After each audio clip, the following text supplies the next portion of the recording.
जय महाकाल दोस्तों, कैसे हैं आप लोग। आशा करता हूँ भले चंगे होंगे, मज़े में होंगे। दोस्तों, पैसा कमाने के लिए हर व्यक्ति प्रयत्न करता है और उससे जितना हो सकता है उतनी वो मेहनत करता है। लेकिन आपने देखा होगा कि जब आप किसी ऊंचाई पे यदि गाड़ी को चलाते हैं या स्वयं भी चलते हैं तो उसमें आपको श्रम ज़्यादा लगता है, आपका पसीना ज़्यादा बहता है। और उसी जगह पे यदि आप ढलान में गाड़ी को उतारते हैं या खुद उतरते हैं तो समय भी कम लगता है, थकान भी कम लगती है और आपका फ्यूल ईंधन भी आपका कम जलता है, आपको पसीना भी कम होता है।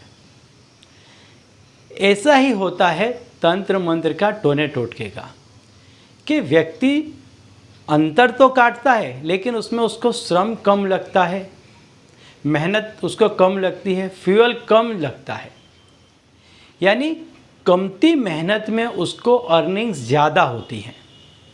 तो ऐसा ही एक उपाय आज मैं आपको बताने वाला हूँ कि यदि आप कोई काम करते हैं, मुख्य तौर पे मैं आपको बता दूँ कि पैसे का लेन देन बहुत ही सोच विचार के करना चाहिए मनुष्य को।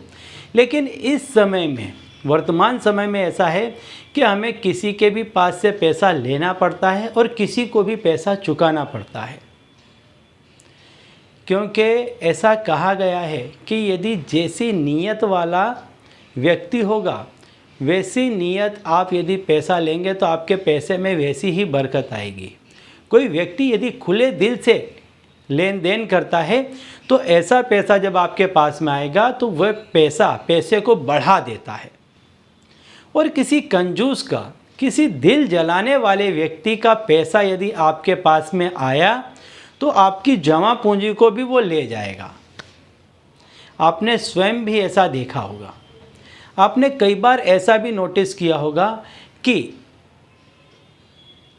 यदि आपका व्यापार है तो यदि कोई ऐसा व्यक्ति आपके यहाँ पर बोनी बट्टा करता है कि जिससे आपका व्यापार पूरे दिन अच्छा होता है तो वो खुले दिल का होता है। लेकिन यदि कोई ऐसा व्यक्ति आ जाता है जो कमज़ोर दिल का होता है तो आपका पूरा दिन बिगाड़ देता है। ऐसा ही है पैसे की लेन देन का।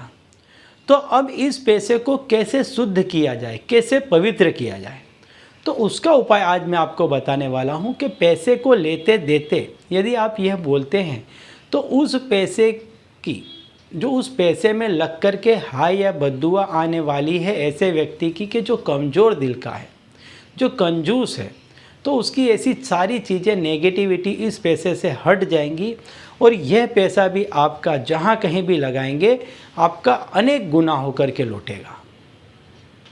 तो दोस्तों, यदि आप हमारे चैनल में नए हैं तो मैं आपको बता दूं कि हम इस चैनल के माध्यम से हमारे प्राचीनतम ग्रंथों में छुपे हुए कई ऐसे गूढ़ रहस्य हैं जिसके बारे में जानकारी प्रदान करते हैं। तो यदि आप भी इसी तरह की जानकारी में रुचि रखते हैं तो अभी हमारे चैनल को सब्सक्राइब कर लीजिए और बेल आइकन को प्रेस कर दीजिए। इससे हमारे द्वारा बताए गए उपाय आप तक आसानी से और तेज़ी से पहुँचेंगे। ठीक है, तो चलिए दोस्तों, बताता हूँ वह उपाय कि जिसको करने से आप जो कोई भी काम करते हैं या जहाँ कहीं भी पैसों का लेन देन करते हैं, आपके द्वारा दिया गया पैसा किसी को फ़ायदा करवाएगा, लाभ दिलवाएगा। और यदि आप किसी से पैसा लेते हैं तो वह पैसा भी आपका दूसरे पैसों को खींच करके लेकर के आएगा आपके पास में। वो पैसा आपके पैसों को बढ़ाएगा।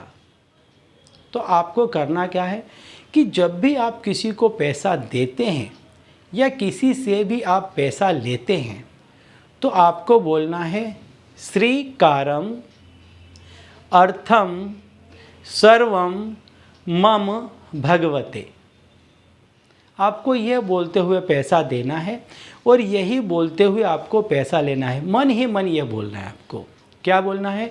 श्रीकारम अर्थम सर्वम मम भगवते। ये बोलते हुए आपको पैसा देना है और यही बोलते हुए आपको पैसा लेना है। मन ही मन यही आपको बोलना है। हमेशा आपको यही शुद्ध भावना के साथ बोलना है और लेना है। आप देखेंगे कि आपका ये जो पैसा था वो दूसरे पैसे को भी आपके पास में लेकर के आएगा। ये पैसा आपका अनेक गुना, आपका पैसा बढ़ता ही जाएगा। आपके पास में पैसों की कमी नहीं होगी और आप जिसको पैसा देंगे उसका भी कामकाज बिजनेस बढ़ने लग जाएगा। हमेशा जब भी आप किसी को पैसा देते हैं या किसी से पैसा लेते हैं, इसे अवश्य बोला करें, श्रीकारम अर्थम सर्वम मम भगवते। बस इतना बोल के दे दें और यही बोल करके आप ले लें। ठीक है, तो चलिए दोस्तों, अब इसी उपाय के साथ मुझे दीजिए विदा और आप लोग देखते रहिए दिव्य प्रकाश और अपने जीवन में लाभान्वित होते रहिए। धन्यवाद।